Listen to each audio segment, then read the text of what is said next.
Êxodo capítulo 17, verso 1 até o verso 7.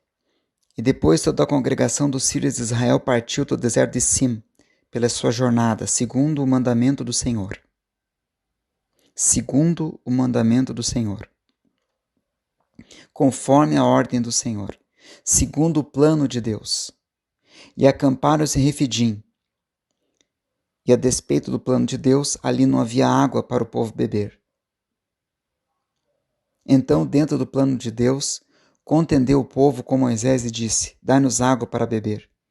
E Moisés lhes disse: Por que contendeis comigo e por que tentais ao Senhor? Por que tentais ao Senhor? Tendo, pois, ali o povo sede de água, o povo murmurou contra Moisés e disse: Por que nos fizeste subir do Egito para nos matares de sede a nós, nossos filhos e ao nosso gado? E clamou Moisés ao Senhor, dizendo: Que farei este povo? Daqui a pouco me apedrejarão. Então disse o Senhor a Moisés: Dentro do seu plano vem a sua palavra. Passa diante do povo, toma liderança, e toma contigo alguns dos anciãos de Israel, e toma na tua mão a tua vara, que é o ministério, com que feriste o rio e vai. E eis que eu estarei ali diante de ti sobre a rocha, em Horebe, e tu ferirás a rocha, e dela sairão águas, e o povo beberá. E Moisés assim o fez, diante dos olhos dos anciãos de Israel. E chamou o nome daquele lugar Massá e Meribá, por causa da contenda dos filhos de Israel e porque tentaram o Senhor, dizendo: Está o Senhor no meio de nós ou não? Esse texto da palavra do Senhor, e hoje Deus nos traz acerca da mensagem do Êxodo 17, dos versos 1 a 6, a mensagem com a titulação Os Caminhos que Deus Escolhe. Porque Deus escolhe seus caminhos, que Ele quer andar e que nós temos que andar. Como diz, inclusive, em Êxodo 17, claramente, no verso 2, verso 1, que os filhos de Israel partiram segundo o mandamento do Senhor. Era Deus que estava levando eles. Segundo a ordem do Senhor, segundo o plano do Senhor. Então, os caminhos que Deus escolheu. Não os caminhos que nós escolhemos. Porque é Deus que escolhe, nesse texto, como vai resolver o problema da água, da falta d'água do povo de Israel. Lembremos-nos que, no mesmo êxodo, o povo de Israel teve sede de água em outra parte de sua história, nas jornadas de 40 anos pelo deserto. Mas, da outra vez, Deus resolveu o problema levando eles para um rio onde havia águas amargas. Moisés mandou jogar um lenho na água e a água se tornou boa para beber daquele rio e o povo abeberou-se. Aqui, para resolver o problema da água, Deus leva o seu povo para uma rocha, inusitado, né? Para ali sair a água da rocha e saindo a água da rocha, o povo abeberou-se da água que saiu da rocha. E o problema foi resolvido de acordo com a vontade do Senhor. Então são os caminhos que Deus escolhe para resolver os nossos problemas e, na verdade, os caminhos que Deus escolhe, não para resolver os nossos problemas, para a glorificação do seu nome, para a execução do seu plano santo, e não para resolver os nossos problemas, para algo maior. Então a titulação dessa mensagem, os caminhos que Deus escolhe, Deus que escolhe. Romanos 11, 33 a 36. Ó profundidade da riqueza, tanto da sabedoria como da ciência de Deus. Quão insondáveis são os teus juízos e quão inescrutáveis são os teus caminhos. Quem conheceu a mente do Senhor? Paulo apóstolo aqui. Ou quem foi seu conselheiro? Quem deu primeiro a Deus para que seja recompensado? Ou seja, a quem Deus está endividado? Quem primeiro lhe deu para que seja recompensado? Pois dele, por ele e para ele são todas as coisas. Glória, pois, a ele eternamente. Amém. Feche de Romanos 11. Eu me assustei ao ler Jeremias 29, 4 a 14. Olha só que texto impactante para nós que estamos orbitando no mundo abalado pela Covid-19. Por que Deus permitiu esse hecatombe mundial em que os crentes têm orado e a pandemia avança e campeia em mortandade desenfreada sobre toda a terra, num manto de mortandade assim que não vimos, pelo menos não a minha geração, e nem a geração até dos meus avós e bisavós não viram algo assim. Mas a resposta está aqui em Jeremias 29, 4 a 14, né? Os crentes estão muito assustados com tudo que está acontecendo. E ainda as perspectivas, porque o que os especialistas têm calculado que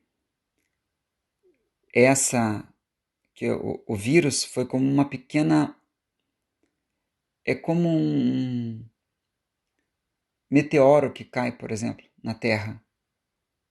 Então, o coronavírus seria como se fosse um meteoro. Ele cai em algum lugar na Terra. Vamos dizer que ele seja muito grande e ele causa um terremoto. Vai matar muita gente. Então ele vai ter um outro efeito. Daí depois ele vai matar mais pessoas ainda porque aquele terremoto vai gerar um tsunami, como aquele que aconteceu na Ásia. Então é um problema que gera um outro problema grande que gera um bem pior. E é isso que se espera dessa pandemia. Que ela gere um problema sanitário a princípio, que vai gerar uma onda maior, que é um problema econômico e político, que daí vai gerar um terceiro, esse sim, é o pior, que ainda nós não sabemos. Esse eu creio que ainda está a grande onda, né? A terceira onda que nós não sabemos. Mas só que a resposta para por que Deus está permitindo tudo isso, o Deus que engolfa todas essas ondas, Deuteronômio está nesse texto que nós vamos hoje aqui analisar, de Êxodo 17, tendo também por fundo e por pensamento principal os caminhos que Deus escolhe. Em que em Romanos 11, Paulo aqui fala quão insondáveis são os juízos e os caminhos de Deus e os planos de Deus. Em Jeremias 29, 4 a 14, que eu me assustei ao ler, uma parte dele diz assim, e está dentro do bojo do que estamos analisando aqui, os caminhos que Deus escolhe. Assim diz o Senhor dos Exércitos, o Deus de Israel, a todos os do cativeiro. O povo de Israel foi colocado num cativeiro, levados todos presos, viraram presidiários da nação babilônica. Olha o que Deus fala aqui no 4. Assim diz o Senhor dos Exércitos, Deus de Israel, a todos que estão no cativeiro. O pessoal está tudo preso na penitenciária da Babilônia. Daí Deus fala assim, os quais eu fiz transportar de Jerusalém para a Babilônia. Deus está dizendo assim, eu fiz vocês virarem presidiários, sem ter cometido crime algum, exceto idolatria. Mas fui eu, o Senhor Deus, Todo-Poderoso, que fiz o meu povo, que se chama pelo meu nome, que não se humilhou, não buscou a minha face, não se converteu aos meus caminhos, mas fui eu que fiz, eu, Senhor, que fiz o meu povo, a menina dos meus olhos, ser transportado de Jerusalém, que era sua capital, a grande Jerusalém, para a Babilônia, para que eles ficassem presos lá, encarcerados lá, escravizados lá, humilhados lá. E fui eu que fiz e permiti que a grande Jerusalém fosse destruída e o meu templo, que foi construído pelo meu servo Salomão, fosse destruído e toda a riqueza e ouro fosse roubado e levado às nações. Não foi o diabo, não foi o homem, fui eu. Jeremias 29, verso 4, que continua. Não lute, lendo aqui a leitura do texto, verso em diante, não lute contra o que eu estou fazendo. Antes, edificai casas, habitai nelas, plantai jardins, comei meu fruto lá na Babilônia. Tomai mulheres, gerai filhos e filhas na Babilônia. Tomai mulheres para vossos filhos, dai as vossas filhas a maridos, para que tenham filhos e filhas, multiplicai-vos ali, na Babilônia, e não vos diminuais. Então aqui Deus começa a falar sobre o seu plano, começa a orientar o que era para eles fazerem. Primeiro dizendo que o plano era um plano, aos olhos humanos, horrível, ser tirado da pátria, do lugar onde Deus tinha colocado eles por mão de Moisés, com muita luta. Lembremos-nos que aquele plano de Deus de colocar o seu povo onde ele está hoje, né, onde Israel está, era um plano que foi já vaticinado, profetizado por Deus como promessa a Abraão de colocá-los numa terra onde nasceria o Messias, e foi por mão de Moisés e patriarca José que esse grande plano de Deus foi consumado, até finalmente Josué entrar na Terra Prometida, e aquele povo ficar durante tantos séculos na Terra Prometida, com tanta glória depois, no tempo de Davi e Salomão, para agora Deus pegar e permitir, pensem, a antítese de todo esse plano de Deus, porque agora o povo que foi colocado com tanto sangue, suor e lágrimas e tanta dificuldade na Terra Prometida é tirado de lá e está lá encarcerado na Babilônia, perdendo tudo, inclusive toda aquela glória. É a antítese. E aqui Deus fala, eu sou o que fiz essa antítese. E não só isso. Meu plano agora, vou dar a ficha para vocês, é para vocês ficarem na Babilônia e se acostumar com o cativeiro. É aquilo que o texto fala. Jeremias 29, 4 a 14. Quem que vai ouvir essa mensagem aqui? Duro esse discurso, quem o poderá ouvir? E aqui o texto diz, procurai a paz da cidade. Era para eles orarem ainda pela Babilônia, para onde, olha aqui novamente, procurai a paz na cidade, estou lendo aqui o texto de Jeremias 29, procurai a paz da cidade para onde eu, novamente ele fala aqui, eu vos fiz transportar em cativeiro. Orai por ela ao Senhor, porque na sua paz vós tereis paz. Olha só. Novamente ele repete, porque assim diz o Senhor dos Exércitos, o Deus de Israel. Ele está se declarando aqui que sou eu que estou nesse negócio. Não vos engane os vossos profetas, que estão no meio de vós, falsos profetas, nem vossos adivinhos, porque aqui eles estavam com obra de macumbaria e feitiçaria bem solidificada, nem deis ouvidos aos vossos sonhos, que sonhais de vós mesmos, que eles vos profetizam falsamente em meu nome, não os enviei, diz o Senhor. Porque assim diz o Senhor, certamente que passados 70 anos na Babilônia, vos visitarei e cumprirei sobre vós a minha boa palavra, tornando a trazer-vos de volta a esse lugar, que é a terra prometida. Porque eu que sei que pensamentos tenho a vosso respeito, eu tenho. Eu é que sei que planos tenho acerca de vós, diz o Senhor, planos de bem e não de mal, para vos dar o fim que desejais. Então me invocareis, ireis, orareis a mim, e eu vos ouvirei. Buscar-me-eis e me achareis, quando me buscardes de todo o vosso coração, e eu serei achado de vós, diz o Senhor, e vos farei voltar os vossos cativos, e vou congregar-vos novamente de todas as nações, de todos os lugares, para onde vos lancei, diz o Senhor, e tornarei a trazer-vos ao lugar de onde vos transportei. Eu acredito, por esse texto, que este cativeiro não terminou quando eles voltaram com Neemias. Porque Deus usa a palavra todos aqui. Esse cativeiro aqui, de onde eles foram expatriados, ainda está se cumprindo essa palavra até os nossos dias.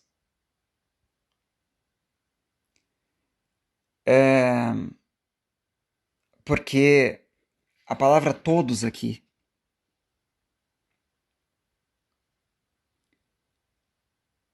não está cumprida até hoje. Tem judeus esparramados pelo mundo hoje. Existe um movimento sionista de Deus, que não é um movimento sionista que até agora aconteceu. Até agora aconteceu um movimento sionista muito humano.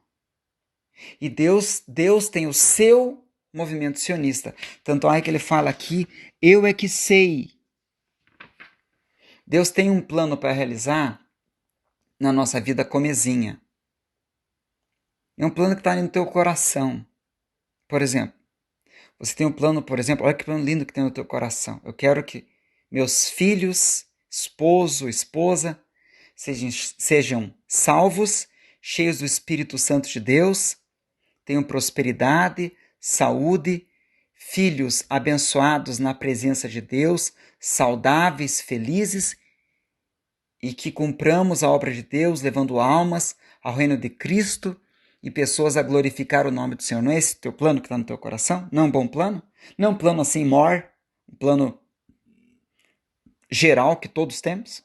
Quem tem um plano diferente desse? É um plano geral de todos os crentes. Constitui família, uma família cheia do Espírito Santo, salva, que leva o nome do Senhor, ganha almas para Cristo, discipula essas almas, e essas almas se tornam crentes cheios do Espírito Santo e que também ganham almas para o Senhor, levando almas para Cristo, que se tornam também cheios do Espírito Santo. Tem um plano maior que esse? Talvez se você estava sem plano nenhum, agora você tem um. Só que a realização desse plano maravilhoso, geral, todo crente tem isso lá na profundidade do seu espírito, lá na divisão da alma do espírito, tem que ser tocado através de Deus. Assim como Deus resolveu a crise da água aqui, diferente da crise da água em outro texto, quando o povo foi até um rio para matar a sua sede, mas as águas não eram potáveis, e foi resolvido de uma outra forma, aqui foi resolvido desse jeito aqui que nós vimos em Êxodo 17, assim Deus, para esse grande plano que ele tem para a tua vida, o grande plano que ele tem para Israel, de movimento sionista, todos esses grandes planos bons de Deus, da prosperidade, da saúde, da emprego, suprir a tua necessidade que está aí no teu coração, te fazer uma pessoa cheia do Espírito Santo e avivada. Entenda isso. Que esse grande plano de Deus é o plano de Deus de vitória e de bem, de dar esperança e futuro. Sempre plano de Deus é plano de bem. Mas isso que é mais importante porque os crentes têm que entender. Tem que ser esse plano de Deus, ser segundo Deus, no tempo de Deus, do modo de Deus, segundo a vontade de Deus em cada passo desse plano, meu irmão. E daí atrapalha muito nossa vida quando nós traçamos como Deus tem que nos abençoar. E isso é que vai gerar frustração. Esse é o nosso problema. Queremos ser avivados. Um crente, por exemplo, quer estar mal espiritualmente, quer ser cheio do Espírito Santo. Ele quer do jeito dele. Outro quer a salvação da família. Tem plano mais nobre que esse, só que ele quer a salvação da família segundo ele, com passos para chegar àquele fim dele. E não com passos de Deus. Por exemplo, o povo aqui nesse texto estava com sede. Então eles queriam o quê? Que não morresse seus filhos e sua família de sede.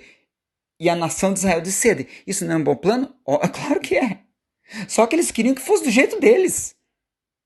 E aqui não é do jeito do humano. Deus não supre as nossas necessidades. É isso que o Espírito de Deus nos fala hoje aqui. De acordo com a nossa vontade. Deus não vai realizar os teus sonhos pelos métodos que você deseja. E é essa a nossa dor. É esse o nosso desequilíbrio. E nós estamos sofrendo porque Deus está realizando os nossos sonhos de acordo com a vontade dele. É isso que está acabando com a gente. Porque a gente está lutando contra os planos de Deus. E Deus está falando aqui. Jeremias 29, 4.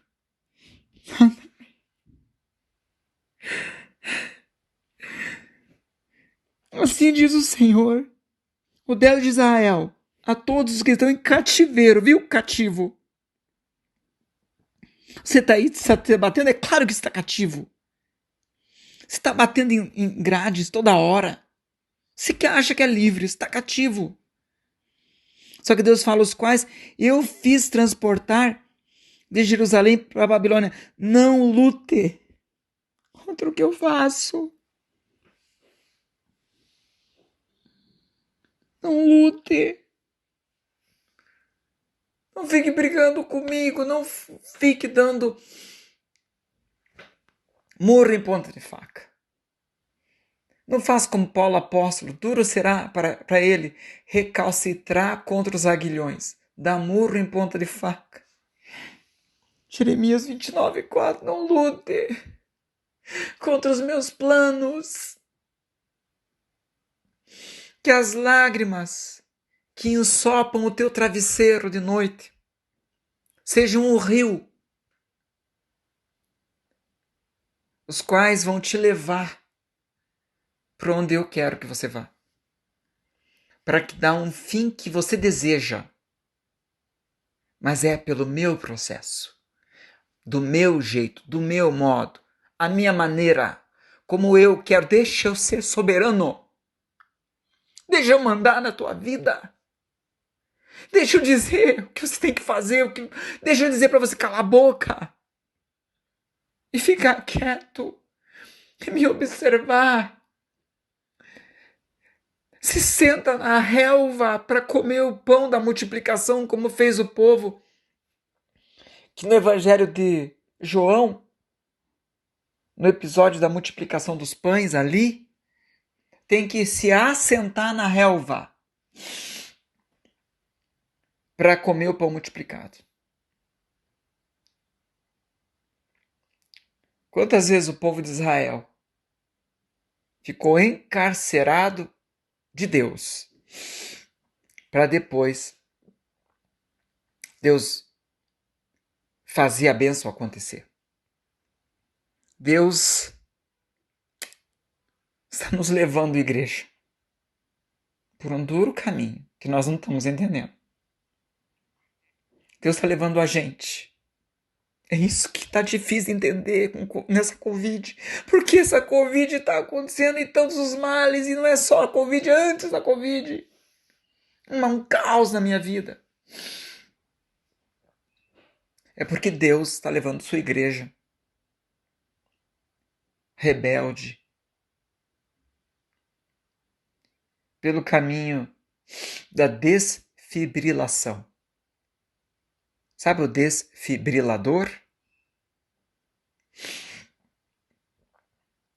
a sua igreja pós-moderna está deitada numa cama de UTI.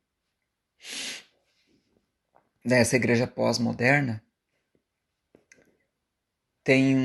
é como um paciente que tem o coração fraco. E o grande problema é o coração. Pensa numa pessoa que tem problema cardíaco. Esse é o quadro da igreja pós-moderna. É verdade. Daí, tá direto em hospital, fazendo exame, problema do coração. Sabe aquela pessoa que é recorrente problema do coração? Daí, o coração começa a dar síncope.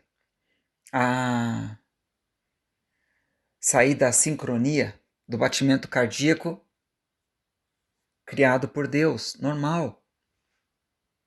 Que Deus criou pro ser humano. Daí, dá paradas cardíacas. Daí, essa pessoa vai pro hospital, dá parada cardíaca e para o coração. E a pessoa fica pi. Daí chega o médico lá, o cardiologista lá, e usa o desfibrilador. E vem um impacto, não sei quantos mil volts lá, no coração. E o coração que está batendo descompensado lá, todo troncho, fora do compasso ou parado, ele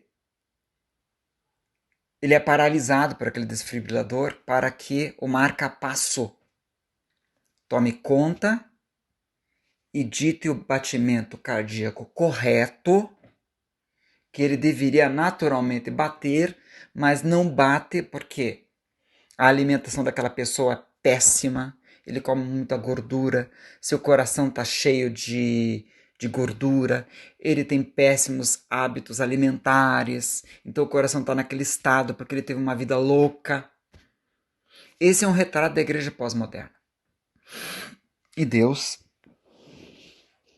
age com desfibrilador para com a sua igreja, dando choques e sobre-choques, procurando tratar a sua igreja. Esse é um bom quadro, uma ilustração da igreja pós-moderna. O que Deus tem a nos oferecer na sua palavra, que não é a vontade dele, mas é a maneira com que ele tem que nos tratar, para que o melhor aconteça, ainda que a gente tenha vontade, que é o que está acontecendo com você agora, de arrancar os cabelos da cabeça, não é? Você acha que Deus não está vendo isso? O teu desespero? Porque na Bíblia Sagrada, esse desfibrilador de Deus parece muito vivo. Quando Jesus manda os seus discípulos irem para o mar da Galileia, e eles vão sem Jesus. Jesus despede a multidão e eles vão sem Jesus para lá. No meio do mar, o mar fica encapelado. As ondas do mar, os vagalhões, começam a cobrir o barco. Eles ficam desesperados. O vento era contrário. E Jesus andando sobre as águas. Diz o texto de Marcos, acerca desse grande milagre, Jesus queria passar-lhes à frente. Ali eles começam a tentar remar e fugir daquele fantasma que era o Cristo. E Cristo veio com aquele mar encapelado, andando sobre as águas, parecendo um fantasma, era o seu desfibrilador para paralisar o coração daqueles discípulos, amedrontados com fantasmas, trazendo crendices como se o Deus dele não fosse o Deus Todo-Poderoso, o Pai dos Espíritos, que é uma das palavras, um dos nomes de Deus. Quais são os teus fantasmas que Deus traz, junto com o mar revolto, junto com o vento contrário? Olha quanta coisa ele fez isso para paralisar o seu povo, e seu povo ainda estava nadando contra ele. Porque há coisas dentro do nosso coração que nós não queremos fazer. E exatamente tudo que nós não queremos fazer, em termos de humilhação, perseverança, é tudo que Deus quer que a gente faça. Não abrir mão de certas coisas. Tudo que você não quer é tudo que Deus quer. É o desfibrilador de Deus. Aí Deus vem com um maremoto para paralisar a gente, para executar os planos que Ele tem na nossa vida. É muito louco, mas é exatamente isso que está em Êxodo 17. É isso que está em Romanos 11, 33 e 36. É isso que está em Romanos 9, quando Paulo fala sobre a soberania de Deus diante de Moisés e o coração de Faraó. E é o que Deus fala em Jeremias, capítulo 29, 4 a 14. Não lute contra aquilo que eu estou fazendo. Deus quer te dar a bênção. Não pelos caminhos que você olha.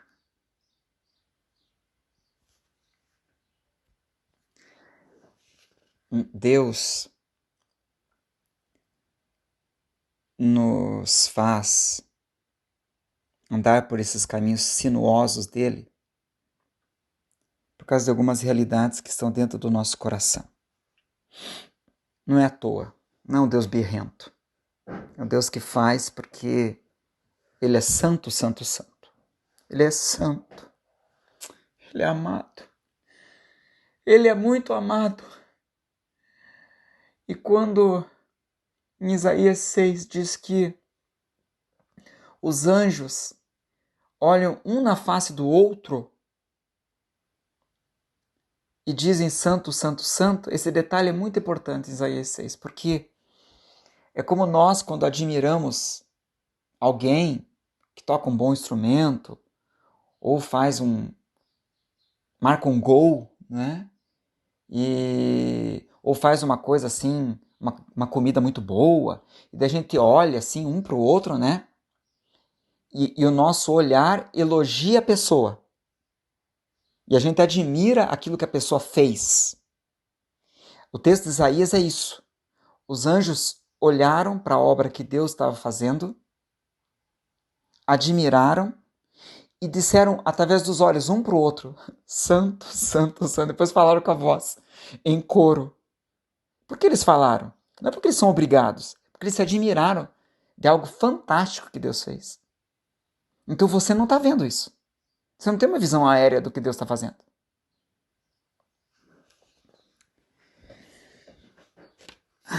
Nós não temos consciência da soberania de Deus.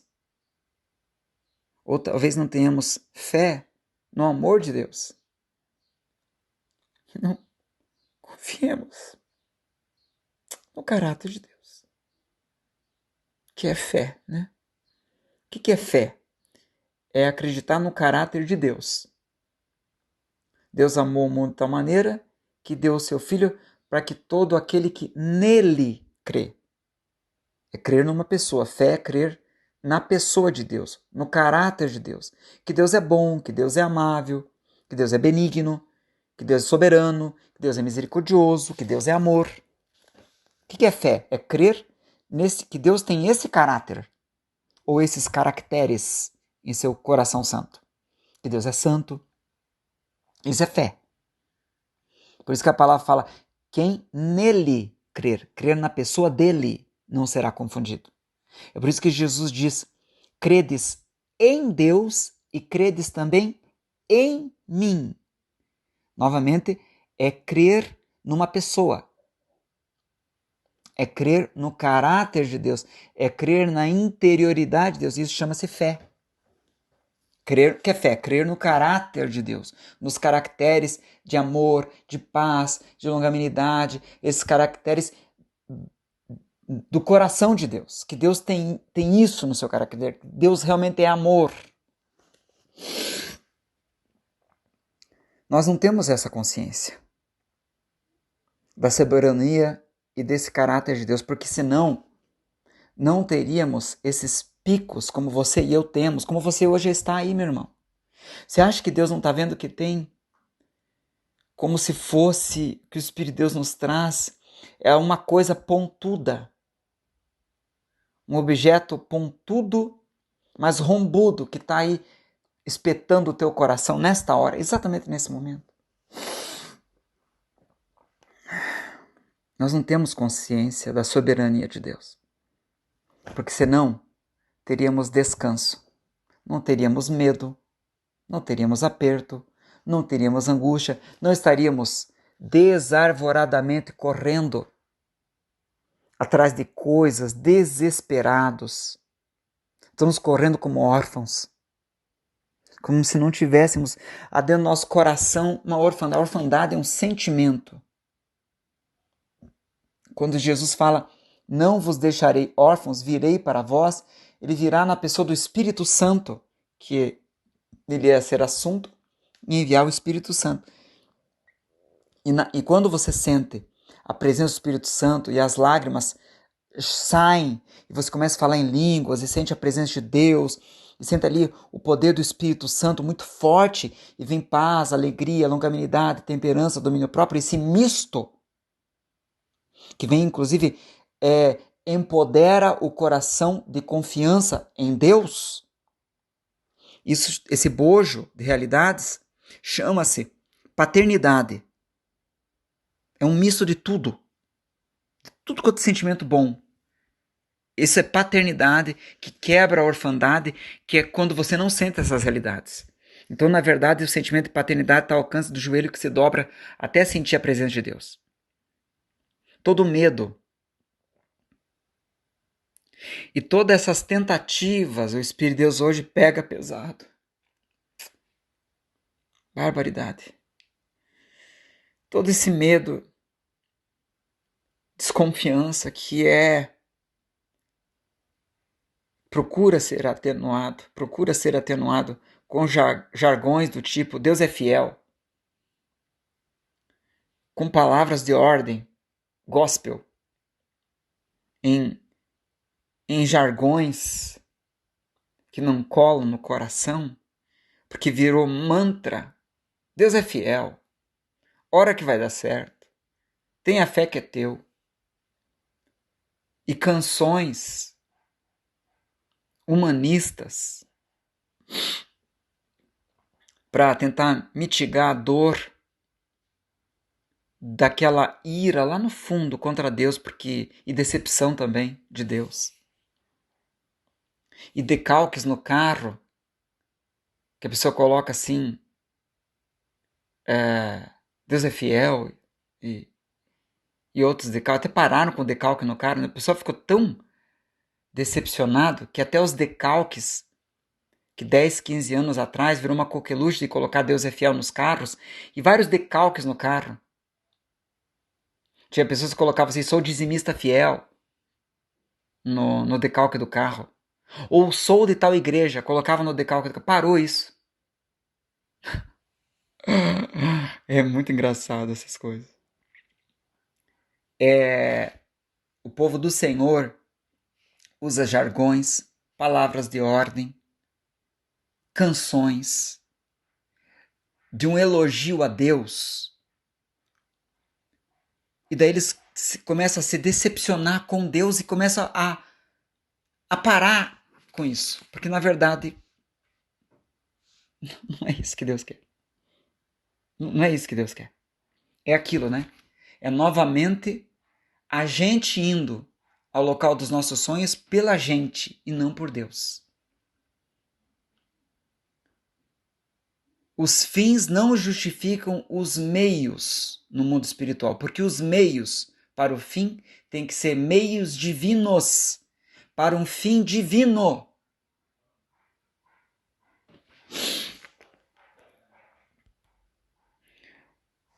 Os planos de Deus, você vai saber que você está dentro dos planos de Deus é exatamente porque as coisas estão dando errado e não porque elas estão dando certo, porque Deus não quer que você seja refém do sucesso. Entenda isso. Se tudo que você faz dá certo, você é refém de que tudo tem que dar certo. Então Deus faz dar errado. Deus faz frustrar os teus planos. Deus faz o marido sair de casa. Deus faz a doença piorar e o crente ter que ficar internado na UTI. Deus faz como aconteceu comigo em 2007. Peguei tuberculose. Nunca fumei na vida, peguei tuberculose. Deus crente sim me visitar. Eu estava irado com Deus. Como é que pode, Senhor? Eu que era um crente, Senhor, eu não estou evangelizando lá fora, Senhor. Como se Deus precisasse de mim. Como se Deus tivesse em maus lençóis por eu, crente cego, achar que se eu não estivesse lá fora evangelizando, o mundo estaria sendo perdido, né? As almas estariam indo para o inferno, porque eu tinha que evangelizar. Não, Senhor, eu não estava apacentando, eu estou aqui no hospital. Como se as almas fossem para o inferno por causa do Oberdan não ir apacentar. Jura? Ó a cegueira. Que é isso? Porque tinha que estar internado mesmo. Fiquei 15 dias sendo agulhado todos os dias. E Deus fazia assim. Tudo que era possível dar errado, o crente gospel, cheio de oração e jejuns, dava errado comigo. Tudo. Eu cheguei a orar no hospital por pessoas, por uma pessoa lá que tinha dado derrame, a pessoa ganhou alta e eu fiquei internado. Eu fiquei muito furioso com Jesus. Como é que pode, Senhor? Eu, um servo do Senhor. Eu tô todo esburacado aqui de agulha. Eu orei pelo cara aqui que deu derrame. O cara deu derrame, foi curado e eu não, Senhor. Ele tinha que estar doente. Era esse o meu coração. Um coração que precisa ser tratado. Um coração cego. Um coração que tinha que passar pelo desfibrilador de Deus. Eu não queria o marca-passo de Jeová. Eu achava que eu tinha que estar lá fora fazendo. E Deus me trava. Então, meu testemunho. Mas testemunho por quê? Porque muitas pessoas podem estar passando por isso também agora. Eu estava tão sendo furado, as veias, as punções, porque tinha que ser medicado todo dia, porque quanto mais me davam medicamento, jejum e oração, eu ficava pior. Porque eu tomava todos os antibióticos do mundo contra aquilo que estava comendo o meu pulmão, que os médicos ainda não conseguiam descobrir. Faziam, inclusive, biópsia, porque achavam que era um câncer. Porque por que os medicamentos para pneumonia e tudo que fosse não estavam funcionando? E daí vinha a crente com jejum, oração, joelho no chão, orar por mim, jejuar em posição de mão, tudo quanto é coisa de crente possível, da igreja inteira, se dispondo contra aquele mal que estava no Berdan, que só fazia o bem, não é? Que era a melhor pessoa do mundo. Eu também me achava, não entendo, eu, um servo do Senhor? O que está acontecendo? O que aconteceu com Jeová? E tudo de errado acontecia comigo, eu só piorava. Chegou um tempo que eu virei uma peneira, porque não tinha mais punção, porque secava. Eles colocavam punção para colocar o medicamento, secava a veia. E doía demais. E eu, Oberdão, eu não posso passar dor. Eu odeio dor. Daí, eu fiquei assim, como naqueles desenhos do Tom e Jerry, né? O cara toma água assim e vira um esguicho de tanto buraco que tinha. Colocaram punção na minha testa. Eu nem sabia que isso era possível. Eu nem sabia que tinha sangue na testa. Colocaram punção na testa. Eu parecia uma múmia. Tinha punção na testa, tinha punção nas mãos. Eu tava todo enrolado, enfaixado. Daí porque tem tanta faixa e você se quebrou o corpo todo. Não é punção, porque seca. Tem que colocar medicamento todo dia em mim. Você não tá jejuando e orando? Eu acho que é por causa disso. Eu falava para as pessoas, parem de orar. Gente, o pessoal abria a Bíblia, caía só em textos assim, pesados. E os crentes diziam, pastor, isso aqui não é para você. Eu falava, não, é para mim, irmã, leia. Leia porque é para mim. Eu preciso da espada de Jeová. Era assim que eu dizia. E tão furioso eu estava com Deus. Eu não estava entendendo os propósitos de Deus para mim. Eu achava que Deus tinha que me levar sempre por caminhos, assim, pro seu grande plano, e no meio tinha que tudo dar certo. Incrível isso. Que orgulho no meu coração. Daí Deus me colocou lá. 15 dias de tratamento intensivo na UTI do coração do cardiologista Jesus de Nazaré, no Hospital Vita, durante o ano de 2007, que eu fiquei lá 15 dias e 6 meses tomando remédio, que eu pedia, por favor, não orem por mim, porque vai piorar. Desse jeito, Jeová. Meus irmãos, o que nós temos que entender, que nós temos que tirar a visão romântica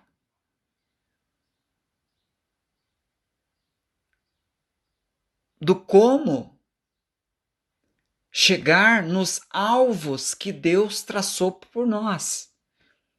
O fim é glorioso, mas a própria Bíblia diz que a vida do justo é como a luz da aurora que vai brilhando mais e mais até ser dia perfeito. Não diz a vida do justo é como meio-dia.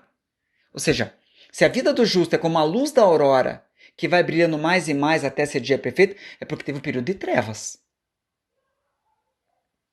Outra coisa, se Jesus falou que viria um consolador, é porque nós viveríamos com a necessidade de ter um consolador, ou seja, momentos de dor.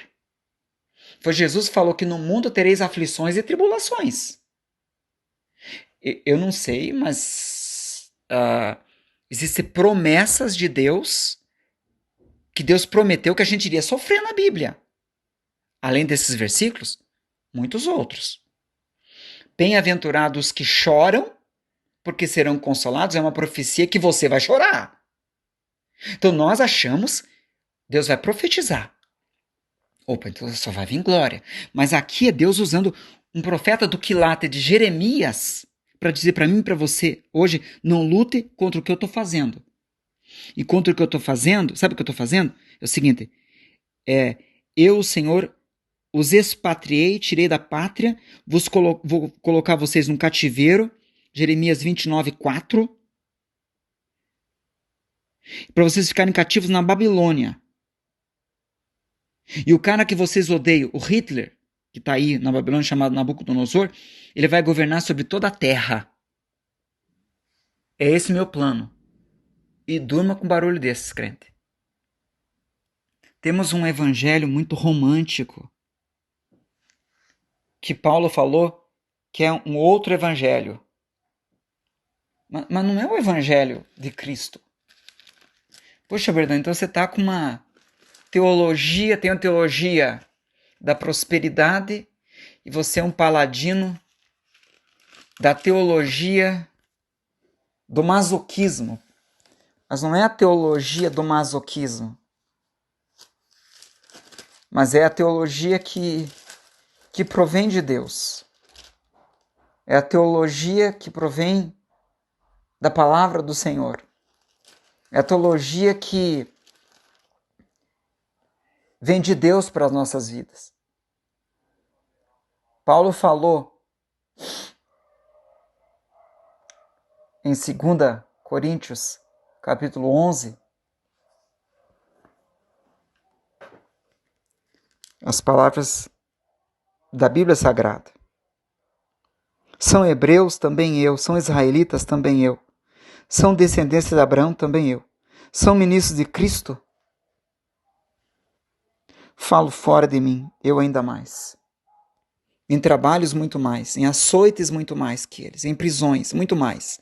Em perigo de morte, muitas vezes. Recebi dos judeus 5 quarentenas de açoites, menos 1. 3 vezes fui açoitado com vara. Umas vezes fui apedrejado. 3 vezes sofri naufrágio. Uma noite e um dia passei no abismo. Em viagens, muitas vezes, em perigos de rios, em perigos de salteadores, em perigos da minha nação, em perigos de gentios, em perigos na cidade, em perigos no deserto, em perigos no mar, em perigos entre falsos irmãos, em trabalhos, em fadiga, em vigílias muitas vezes, em fome, sede, em jejum muitas vezes, em frio e até em nudez. E além das coisas exteriores, me oprime a cada dia o cuidado de todas as igrejas. Quem enfraquece que eu também não enfraqueça? Quem se escandalize que eu também não me escandalize? Se convém gloriar-me, gloriar-me-ei no que diz respeito à minha fraqueza.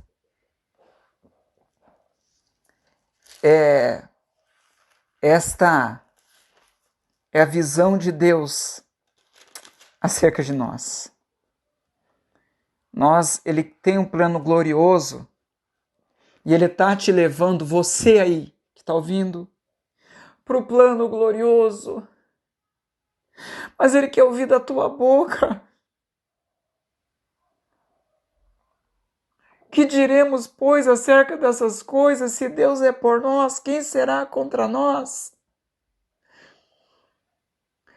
Se Ele não poupou o seu Filho, antes o entregou, não nos dará juntamente com Jesus todas as coisas? E quem tentará acusação contra os escolhidos de Deus?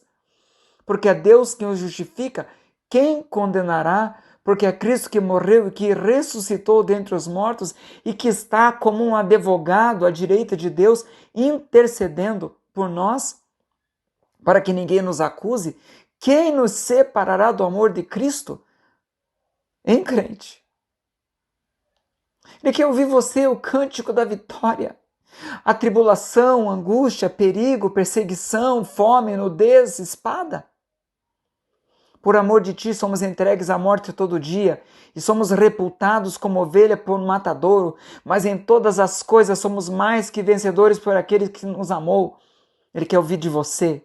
Estou certo de que nem a morte, nem a vida, nem os anjos, nem os principados, nem as potestades, nem o presente, nem o porvir, nem a altura, nem profundidade, nem alguma outra coisa ou criatura poderá me separar do amor de Deus que está em Cristo Jesus nosso Senhor.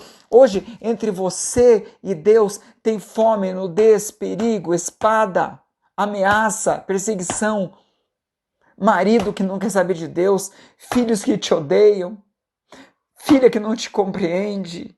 O que está entre o amor de Deus e você agora? Você pode dizer como Paulo, nenhuma dessas coisas vai me separar de ti, jamais, Jesus. Então ele te colocou diante do temporal, diante da tempestade, diante da UTI, diante do Covid. E entre você e Deus tem algo que é um maremoto. Você o atravessa glorificando a Deus, dizendo: nada vai me separar do amor de Deus. Eu te amo, apesar de eu estar internado no hospital. Apesar do desemprego, da fome, do desespero. Então, atravessa, dizendo: Deus, eu amo você. Deus, eu amo você. O William Booth, do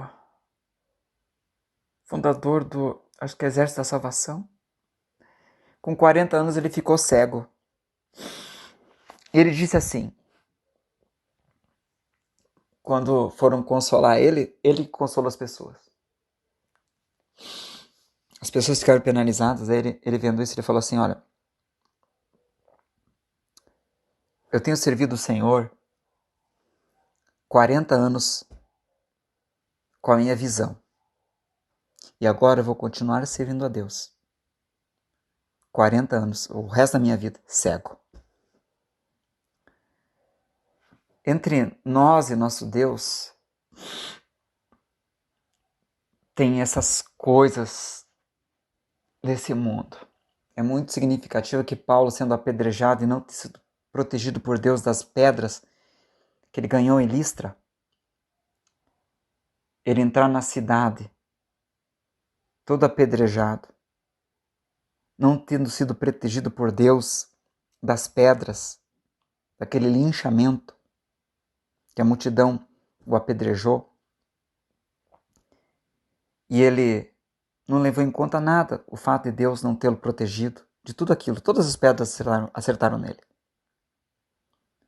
Mas ele chega, entra dentro da cidade que o apedrejou e consola a igreja ali, dizendo que por muitas tribulações devemos ter até que entremos nas mansões celestiais.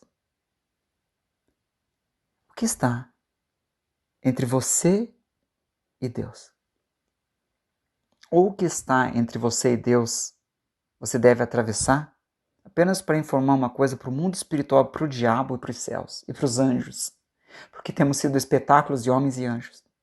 O quanto você ama Deus e o quanto você está disposto a atravessar o maremoto, dizendo: eu amo você, Deus. Essa injeção está doendo. O meu filho que me despreza está doendo, mas eu amo você. Eu louvo você, Pai. Estou desempregado, mas eu louvo você. Estou passando por essa dor, mas eu louvo você. Ainda que a figueira não floresça, não haja fruto na vida, o produto oliveira minta, nos currais não haja gado, todavia eu me alegro em ti, eu exulto em ti, Deus da minha salvação. Você tem que dizer isso. Antes eu te conhecia de ouvir falar, mas agora os meus olhos te veem. Por isso eu me abomino na cinza e no pó. Você tem que dizer isso. Você tem que provar isso. Indo para a igreja, não tendo. Glorificando a Deus, não possuindo. Dizendo, dobrando os joelhos, dizendo: Deus, eu tenho esse problema, esse defeito, essa angústia, essas dores, mas eu amo você, eu sou falho assim, eu não quero ser assim. O mal que eu quero não faço, o bem que eu desejo não consigo fazer, e o mal que eu não quero fazer, é isso que eu realizo. Eu estou com nem Paulo em Romanos 7, mas eu te amo mesmo assim, apesar de mim. E sei que o Senhor vai me transformar, eu te amo, isso não vai me separar de ti. E prosseguir, porque essa é a perfeição que Deus espera de nós. A perfeição do que ama, que é simplesmente amar. O que alguém que nós amamos quer? Amor. Deus é amor. O que Ele quer de você é amor. Deus te abençoe e te console. Te dê força, tá? É que o único erro é que você quer que Deus te abençoe pelos teus métodos. É tempo de jejuar e orar, igreja, para saber como que Deus quer nos abençoar. Ou mais, como que Deus quer realizar o seu grande plano de vitória na nossa vida. Veja que o cego Bartimeu foi curado muito diferente do cego lá do Evangelho de João, acho que é capítulo 8. Veja que o paralítico de Cafarnaum foi diferentemente curado do paralítico lá do tanque de Betesda. Veja que Deus resolveu os problemas do seu povo de fome, de sede, de vitória de adversários, sempre de forma diferente, notou? Por exemplo, no livro de Juízes, cada um dos juízes derrotou os inimigos de Israel de formas completamente diferentes. Moisés enfrentou exércitos durante a travessia dos 40 anos até a Terra Prometida, amalequitas, amonitas, vários daqueles povos moabitas, sempre de formas diferentes. Nunca foi igual. Ou seja, qual que é a mensagem de Deus? Deus quer abençoar, mas é sempre do jeito dele. Deus te dê vitória, um beijo, te abençoe muito e console com essas palavras.